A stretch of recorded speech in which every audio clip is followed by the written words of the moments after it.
Very warm welcome to all the students, and today we are going to start the second part of our chapter, The Sound of the Music. First part के अंदर आपने पढ़ा कि जो musician थी, very renowned musician Evelyn Glenn, किस तरीके से वो अपने डिटर्मिनेशन और अपने हार्डवर्क की वजह से रॉयल एकेडमी के अंदर एडमिशन पा लेती हैं और वहाँ मेहनत करके म्यूज़िक को सीखती हैं। Despite the fact she was def from the childhood, वो बचपन से ही बहरी थी और म्यूज़िक को सुन नहीं सकती थी, लेकिन म्यूज़िक के प्रति उनका जो लगाव था, जो डिटर्मिनेशन था, म्यूज़िक के प्रति जो डेडिकेशन था, उसकी वजह से she was able to pursue her passion. अब हम आगे पढ़ेंगे उससे उनके लाइफ के बारे में। She never looked back from that point onwards. She toured the United Kingdom with a youth orchestra, and by the time she was 16, she had decided to make music her life.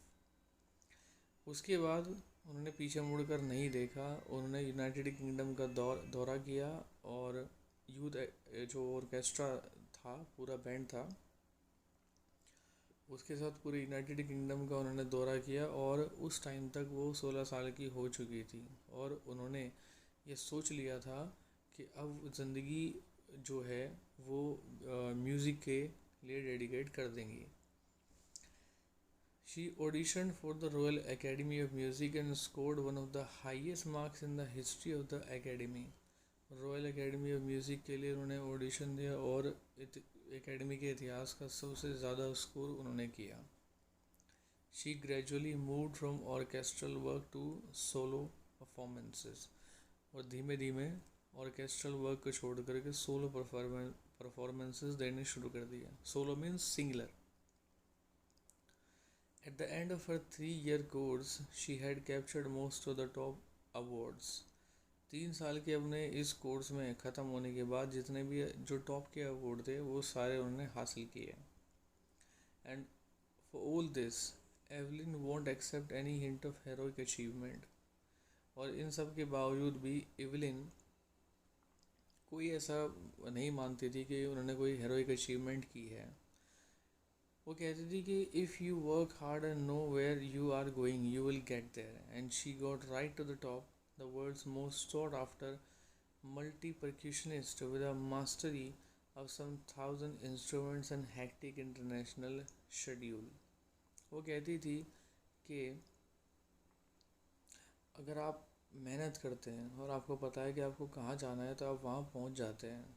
और वो अपने चरम पर पहुँच गई थी, अपने talent के चरम पर पहुँच गई थी और दुनिया की सबसे ज़्यादा जो सेलिब्रिटी टाइप जो होता है, सेलिब्रिटी का दर्जा उनको मिल चुका था और मल्टी परक्यूशनिस्ट वो बन चुकी थी, यानी कि एक साथ कई सारे वाद्य यंत्रों में उनकी महारत हासिल थी और उनका जो शेड्यूल था बड़ा हेक्टिक शेड्यूल था। It is intriguing to watch Evelyn function so effortlessly without hearing. बिना सुन पाने की क्षमता के बावजूद भी एवलिन को फंक्शन करते हुए देखना, फंक्शन में म्यूज़िक को ऑपरेट करते हुए देखना बड़ा ही एक अद्भुत नज़ारा हुआ करता था। In our 2 hour discussion she never missed a word. हमारे 2 घंटे के कन्वर्सेशन में उन्होंने डिस्कशन में एक वर्ड तक मिस नहीं किया। Man with busy bushy beards give me trouble, she laughed. वो व्यक्ति जिनकी बुशी दाढ़ियाँ होती है वो मुझे थोड़ा सा परेशान करते हैं, वो हंसी। It is not just washing the lips, it is the whole face, especially the eyes। ना केवल उनके मतलब होंठ देखना बल्कि पूरा जो चेहरा है, खास करके आँखें। She speaks flawlessly with a Scottish lilt. Scottish लहजे के साथ वो फ्लोलेसली बात करती है। My speech is clear because I could hear till I was 11।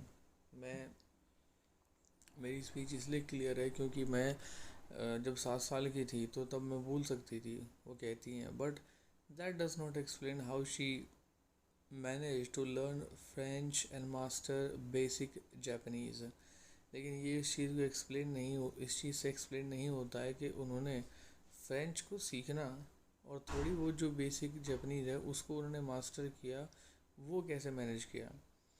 As for music she explain, जहाँ तक म्यूज़िक की बात है वो एक्सप्लेन करती हैं, it pours in through every part of my body, it tingles in the skin, my cheek bones and even in my hair. वो कहती हैं कि म्यूज़िक तो मेरे पूरे शरीर में बहता है और वो मेरी स्किन को गुदगुदाता है, मेरे जो जबड़े हैं, चीक बोन्स है और मेरे जो बाल हैं। When she plays the xylophone, she can sense the sound passing up the stick into her fingertips. xylophone जब बजाती हैं तो स्टिक के थ्रू वो अपनी उंगलियों में म्यूज़िक को महसूस कर सकती हैं। By leaping against the drums, she can feel the resonances flowing into her body. जब वो ड्रम पर झुकी होती हैं तो उसकी जो गूंज है वो उसको अपने बॉडी में फ्लो करता हुआ महसूस कर सकती हैं। On a wooden platform, she removes her shoes so that the vibrations pass through her bare feet and up her legs. जब लकड़ी के प्लेटफॉर्म पर खड़ी होती है तो वो नंगे पैर खड़ी होती है ताकि नंगे पैर वो म्यूज़िक के वाइब्रेशन को अपनी बॉडी के अंदर फील कर सके। Not surprisingly, Evelyn delights her audiences. In 1991, she was presented with the Royal Philharmonic Society's prestigious Soloist of the Year award. अब ये कोई आश्चर्य करने वाली बात नहीं है कि इवलिन अपने ऑडियंस को, अपने जो देखने सुनने वाली जनता है उनका काफ़ी मनोरंजन करती हैं, और 1991 में जो फिलहार्मोनिक सोसाइटी का prestigious soloist year of the award है वो उनको दिया गया। अब जो मास्टर परक्यूशनिस्ट जेम्स ब्लेड्स कहते हैं कि God may have taken her hearing but he has given her back something extraordinary. What we hear she feels far more deeply than any of us. That is why she expresses music so beautifully. वो कहते हैं कि God ने उससे कुछ लिया, यानी कि उसकी जो हियरिंग पावर थी शायद उससे ले ली, लेकिन बदले में उसको ऐसी चीज़ दी कि जो कि बहुत ही एक्स्ट्राऑर्डिनरी है। वो कहते हैं जो हम सुनते हैं वो फील करती है, बल्कि हम लोगों से ज़्यादा उसको डीप डीप तरीके से फील करती है, और इसलिए वो म्यूज़िक को इतना ब्यूटीफुल तरीके से एक्सप्रेस कर पाती है। Evelyn confesses that she is something of a workaholic.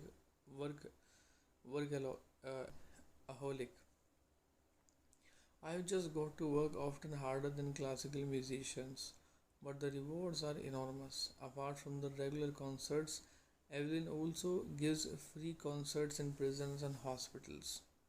अब एवलिन इस बात को कन्फेस करती हैं कि वो एक तरह की वर्क अहोलिक है, यानी कि वो वर्क अहोलिक का मतलब होता है वो व्यक्ति जो लगातार काम में लगा रहा है,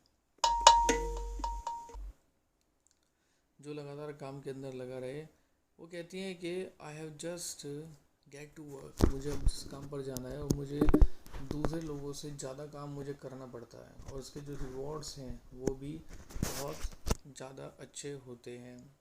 रेगुलर कंसर्ट्स के अलावा एवलिन प्रिजन्स और हॉस्पिटल्स में फ्री में कंसर्ट किया करती है। She also gives a high priority to classes for young musicians. Anne Richlin of the Beethoven Fund for Deaf Children says, she is a shining inspiration for deaf children. They see that there is nowhere that they cannot go. अब वो जो N रिचलिन है Beethoven fund की जो देखती हैं, तो वो कहती हैं गरीब बच्चों के लिए, बहरे बच्चों के लिए एक संस्था है बीथोवन फंड जो उनके लिए काम करती है। तो उस संस्था से जुड़ी हुई जो एन रिचलिन है उसके बारे में कहती हैं कि वो एक शाइनिंग इंस्पिरेशन है ऐसे डेफ बच्चों के लिए। वो देखते हैं कि that there is nowhere that they can not go, ऐसी कोई जगह नहीं है जहाँ वो जा नहीं सकते। Evelyn Glennie has already accomplished more than most people twice her age. Evelyn Glennie पहले से ही वो सब प्राप्त कर चुके हैं जो उसके दुगने उम्र के लोग भी प्राप्त नहीं कर पाते हैं। She has brought percussion to the front of the orchestra and demonstrated that it can be very moving. वो percussion को इस ऑर्केस्ट्रा के सामने लेके आती है और डेमोन्स्ट्रेट करती हैं कि ये बहुत ज़्यादा प्रभावित करने वाला हो सकता है। She has given inspiration to those who are handicapped, जो लोग हैंडीकैप्ड है उसने उनको इंस्पिरेशन दी है। People who look to her and say if she can do it I can, लोग उनकी तरफ देखते हैं और कहते हैं कि अगर वो कर सकती है तो मैं भी कर सकता हूँ। And not at least she has given enormous pleasure to millions, और इसके अलावा जो लाखों लोग हैं उसको उन्होंने आनंद दिया है। अपने म्यूज़िक जो उनका प्रोफेशन है, अपने म्यूज़िक प्रोफेशन से उसने लाखों लोगों को आनंद दिया है।